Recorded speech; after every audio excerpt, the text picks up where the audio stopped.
A suspect accused for killing a 30-year-old lady by name Ajis has been presented to the press this Tuesday, February 24, 2026 by the element of the Melen Gendarmerie Brigade.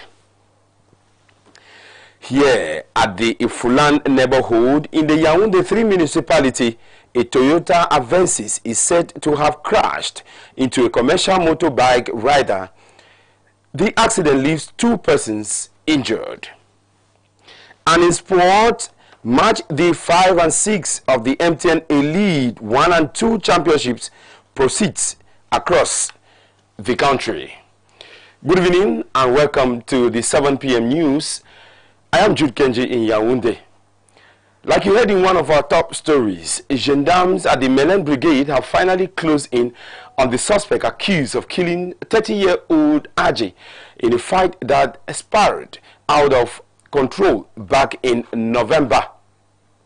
Bruno Kemfak, alias Mugu, was struck down in Yaoundé after evading capture several times.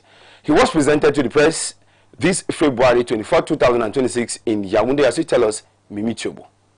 Here is the presumed killer of Aji, age 30. The incident dates back to November 25, 2025. There was a murder at Minifem. We arrived at the scene to see the lifeless body of a 30-year-old man from the North region. Investigation revealed that the perpetrator, identified as Bruno Kenfak, had already fled the scene. Following the standard procedure, we handed over the body to the family and launched a manhunt for the suspect. We tracked him down to Betois, then Ebolova, and finally caught up with him in Yaoundé on Sunday, February 22, early morning. It all started with a fight that went wrong. We were in a snack when I went out to eat myself. He came with his brother. He had a knife. That's how, when I finished urinating, the 2 of them pushed me. When I fell, I put down my bottle. The other removed a knife. That's how I kicked him to fall down and took his knife, cut his armpit. He left well, and also I went back to drink my beer. We then separated. It's the next day that I went to the market and I was told that the man you fought with is dead. After committing the crime, Bruno Kenfak, alias Mogo, fled and took refuge in the city of Betois and Ebolova before being apprehended by the elements of the Melen Gendarmerie Brigade. Presented to the press on February 24, 2026 at the Melen Gendarmerie Brigade in Yaoundé 6 municipality. The 30-year-old suspect is now contemplating his fate in custody, awaiting formal charges. A prison guard allegedly shot his military partner in Kribi yesterday, February 23rd, before taking his own life. The incident followed a personal dispute over a reported affair involving the victim. Patience Shintum tells us more. Shock has gripped Kribi following a tragic murder-suicide involving a prison guard and his partner. The incident occurred in the New Town neighborhood at the home of Ebwa Johnson, Nyang. Witnesses who forced their way into the house found Nyang lifeless on a couch, while his partner, Marie-Jean Enama, lay seriously injured nearby. She was rushed to Kribi Regional Annex Hospital but died shortly after arrival. Preliminary reports suggest a turbulent relationship with repeated jealous outbursts. Nyang reportedly shot his partner in the abdomen before turning the weapon on himself, firing a fatal shot to his head. Both bodies are now at the hospital morgue as investigators, including the Ocean Senior Divisional Officer, Public Prosecutor, and Gendarmerie Commander, work to determine the full circumstances. The tragic event has left the community in shock and mourning, highlighting how personal conflicts can escalate into devastating consequences. Shock and horror have gripped residents in the Douala 3 CCC neighborhood after a man allegedly decapitated his wife, leaving her lifeless body in a gruesome act of domestic violence. The suspect was swiftly apprehended by the population and later handed over to the law enforcement authorities. As you tell us, Jessica Ndiwum. A horrific scene unfolded at about 5 p.m. on Monday, February 23rd in the Tv neighborhood of Douala 3. According to eyewitness accounts, a man allegedly chased down his wife before fatally stabbing her with a machete in a shocking act that has left residents in disbelief. I was drawing water from the spring when I saw the woman in question running past by. There was a man behind her with a machete. She was trying to get into the school when she tripped over a rock and fell. The man came with the machete and cut her hand. She started screaming, but the man continued to cut her head, striking her more than 5 times with the machete. Emotions remain high in the neighborhood, with stunned residents struggling to come to terms with the brutality of the act. Shortly after the incident, the suspected perpetrator reportedly attempted to flee but was pursued by an angry crowd. Law enforcement officers later intervened, rescuing him from the mob and taking him into custody. He came out with the machete to threaten everyone and then started to run away. Chased him and managed to neutralize him further up the road. Residents of the Tv neighborhood are in shock following another emotionally charged attack. The victim's body has been transported to the morgue while the suspected perpetrator was apprehended and taken into police custody. We are truly overwhelmed with emotion. A couple who couldn't get along and a young man attacking and cutting his wife like an animal in broad daylight. It's absolutely deplorable. It's beyond belief, especially since we have security working day and night. Yet, we never imagined a crime like this could happen in broad daylight. This puts us in a very complicated situation. It's truly horrible. It's just horrible. Authorities are investigating the incident to determine the circumstances surrounding this tragic scene. And as you heard in one of our top stories, a Toyota Avensis crashed into a commercial motorbike in the Fulan neighborhood this February 24th, 2026. The incident leaves 2 people seriously injured. As you tell us, Patience Shintum. A Toyota Avensis matriculated CE560FP with its bonnet and front windscreen shattered was at the center of a traffic accident just past noon in the Efulan neighborhood of Yaoundé's 3rd municipality near the Club France entrance. The vehicle, driven by a woman, reportedly suffered brake failure and collided with a commercial motorbike carrying 2 passengers. She hit the bike with the car and they rebound towards the car, causing the lady that was behind the bike to fall on the bonnet of the car. And later, we saw her under the car. We don't even know how come. The driver herself struggled to contain the car and found herself here. Thank God there were no people around. If not, there would have been deaths. The motorbike rider and passenger were seriously injured and rushed to Efulan District Hospital. Everyone came to lift the car and get the woman out since she was under. She was evacuated, as well as the bike rider who fractured his right leg and the car owner whose blood pressure rose because of fear. You know women, right?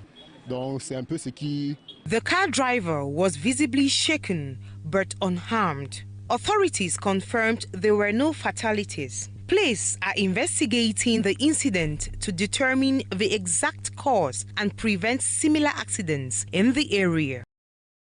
And on to this press release just reaching us, the Ministry of Defense hereby informs of following passing away of Ekane Anise George, 74 years old, which occurred in the early hours of the 1st December 2025 at the Military Medical Center of the National Gendarmerie in Yaoundé, and in order to shed light on the real circumstances surrounding his death, an investigation was opened at the General Inspectorate of the National Gendarmerie in conjunction with a medical legal autopsy.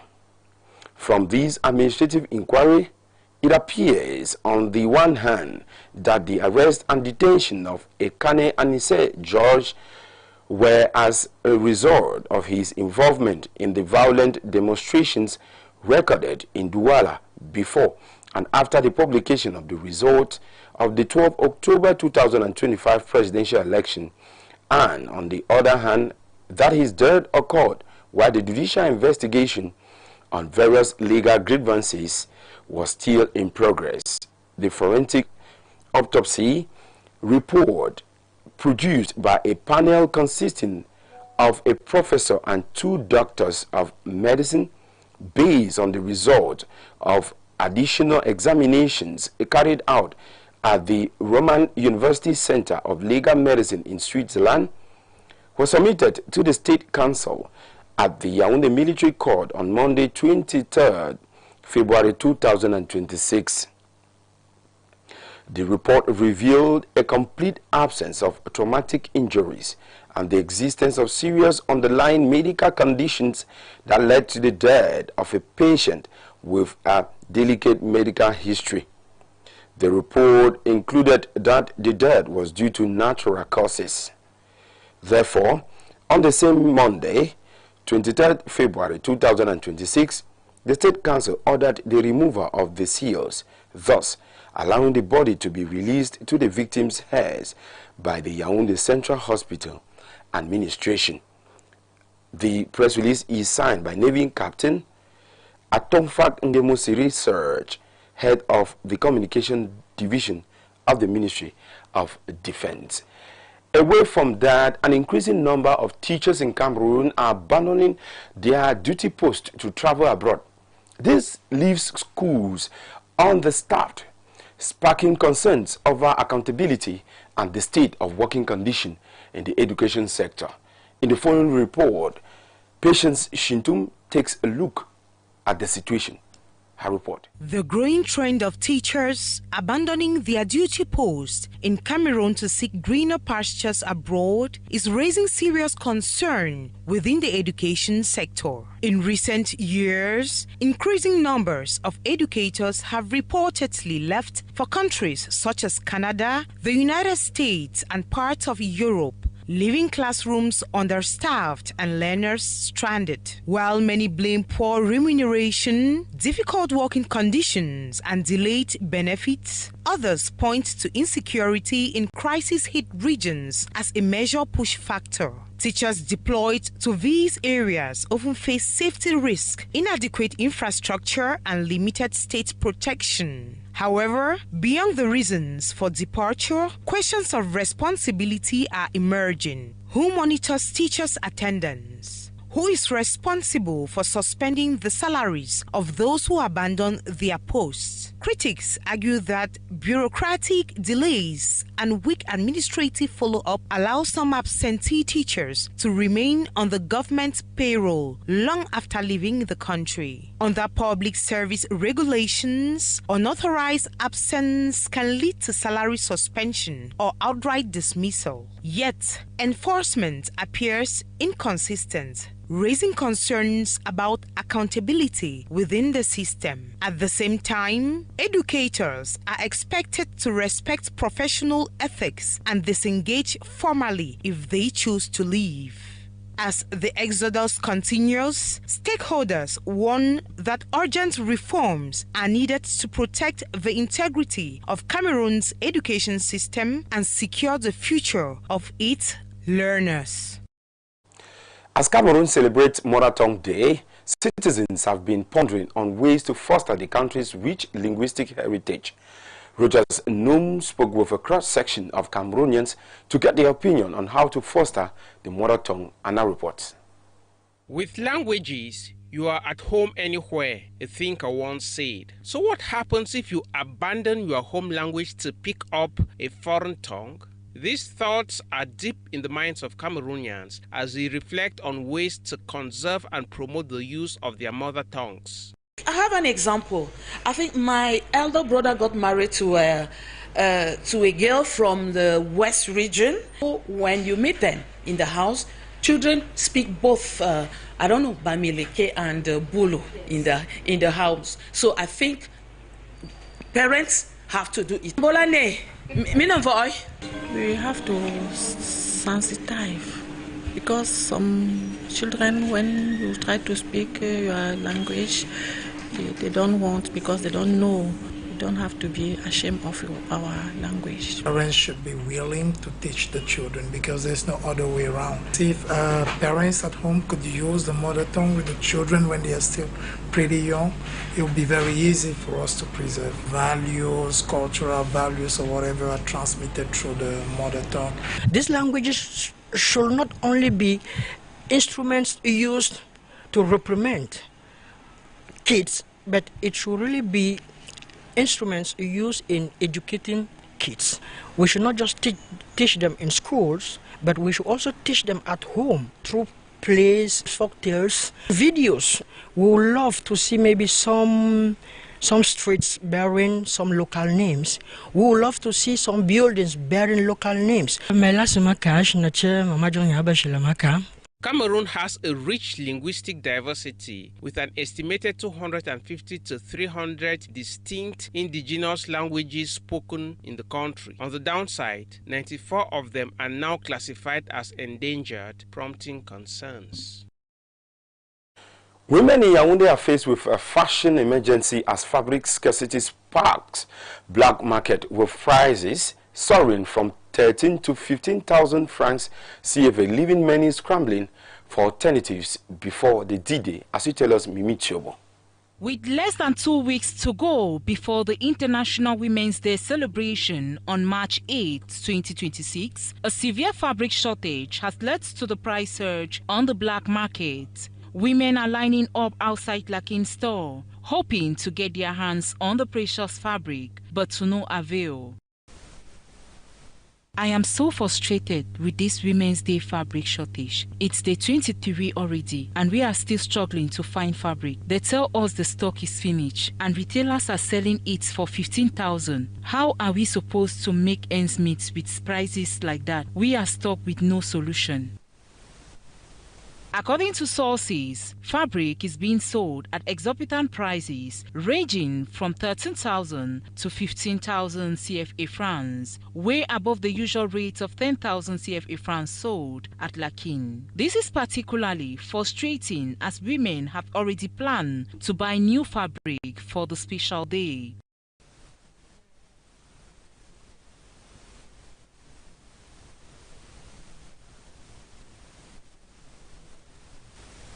For now, there is no fabric. It's scarce since they are telling us to wait. Since we are waiting, there is nothing.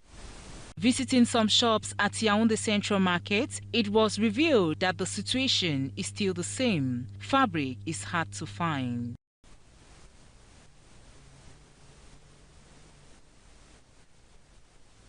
Even phone repair stores have jumped into the fray, selling Women's Day fabric at inflated prices and making a profit from the situation.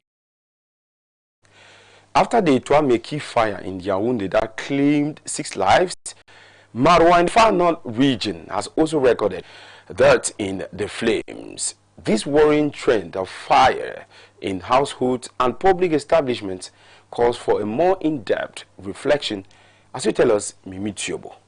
The city of Maroua has been plagued by anxiety for weeks following a devastating fire at a gas station which was completely burned down and houses consumed by flames, leaving the entire area in ruin. The incident has taken toll on the population of Maroua and its surrounding. But what actually happened? A specialist explained. En principe, In reality, when a building like that is built, there is what we call the security measures, because the security notice allows you to prepare the building and to respect the different regulations regarding the insecurity. The firefighter siren, which has been sounding regularly, is a call to vigilance to avoid such strategies, like the one that caused the life of a young worker who was burned alive in the fuel explosion at Carrefour Eke. We've entered a load shedding phase because every time the light comes back, it's probably because a household left an appliance on. I am not sure, but it can be high voltage, which can provoke the fire outbreak.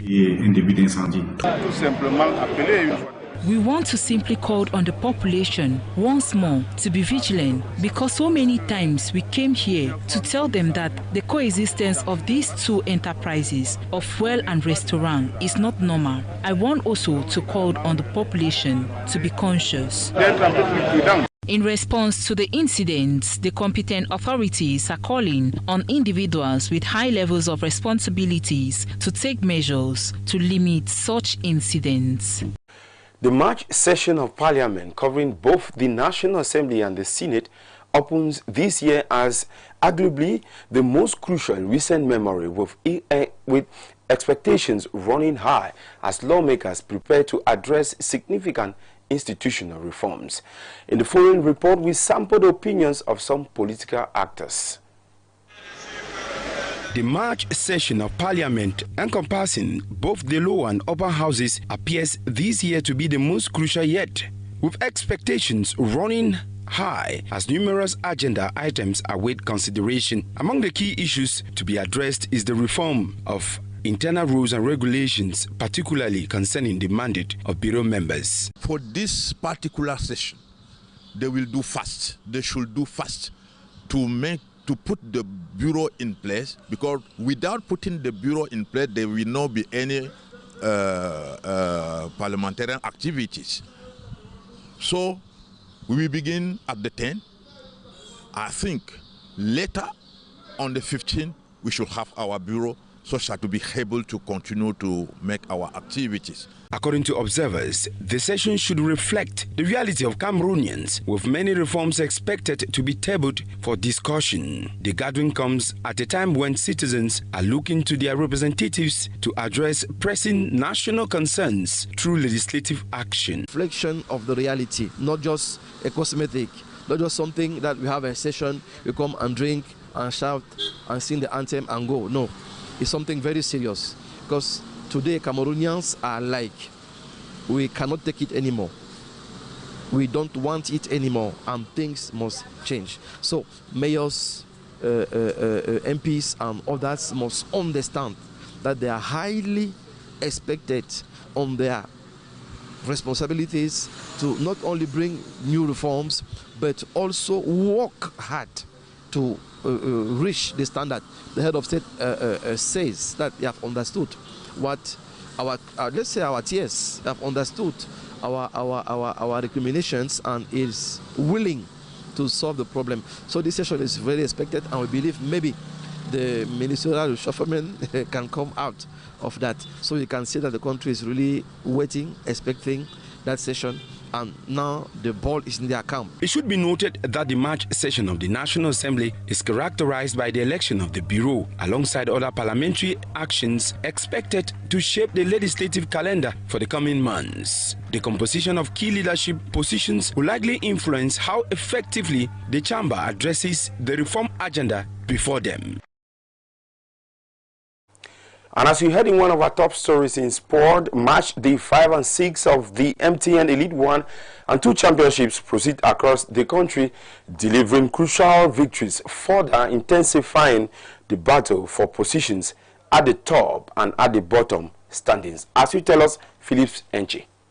The MTN Elite 1 and 2 Championship continues to produce expected results as clubs are vying for the top spot in the competition. In the Elite 1 Championship, Unisport of Opankam imposed its dominance in the competition with a narrow 1-0 victory over PWD of Bamenda. The decisive goal scored in the first half was enough to secure all 3 points. Gazelle of Garoua on his part recorded an important 2-1 win against the Fovo Azul Elite of Yaoundé, keeping the pace at the top of the standings. Victoria United claim a valuable 1-0 win over Aigle Royal of Mongo with a late decisive strike. Meanwhile, Aigle Royal as Stade Renard scored the late equalizer, permitting the team to snatch a point in the encounter. Kanong on his part reaffirmed its ambitions with a convincing 2-0 triumph over Dynamo of Douala, scoring twice in the second half to maintain its place amongst the top 4. Colon Sportif of Jan Lobo also edged out Panthers Sportif of Dame 1-0 thanks to a 78-minute decisive strike, permitting the club to maintain the leading position. At the summit of the table, Gazelle of Garoua, Unisport of Opankam are tied on 13 points each, closely followed by Cotton Sport of Garoua with 12 points, while Aigle Royal of Mongo and Fovo Azul Elite of Yaoundé maintain the bottom spot with 3 points each.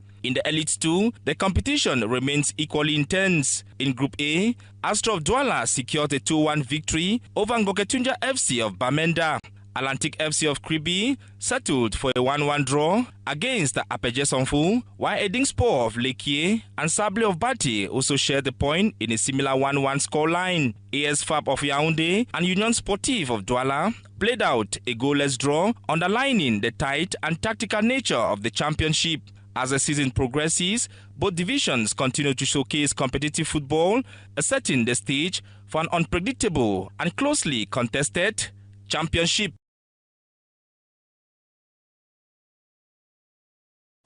From Nigeria to Somalia and across to Gaza, Jessica Ndihum takes us through the stories making headlines tonight in these countries and our reports.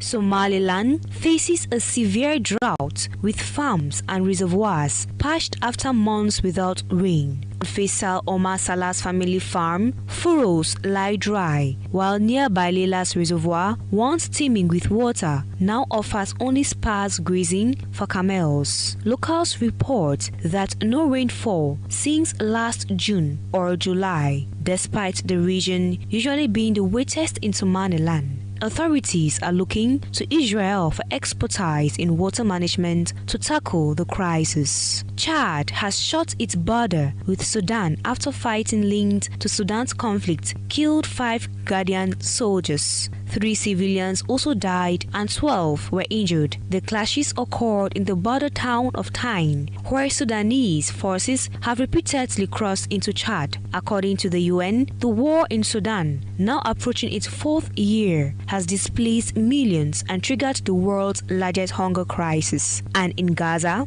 Gazans are marking the holy month of Ramadan. Despite food shortages and limited supplies, some residents are helping each other and many remain hopeful for better circumstances. Since last October's fragile ceasefire, repeated violations by both Israel and Hamas have displaced much of the population multiple times. It is with that report that we draw the curtains of our newscast this evening. Thanks very much for watching. We urge you to stay tuned to other programs on Info Television. Meet Karine Bihiha for the news in French at exactly 8 p.m. and at 9 p.m. meet Philips Enchi with a Game of Thrones. God bless Cameroon. Good night.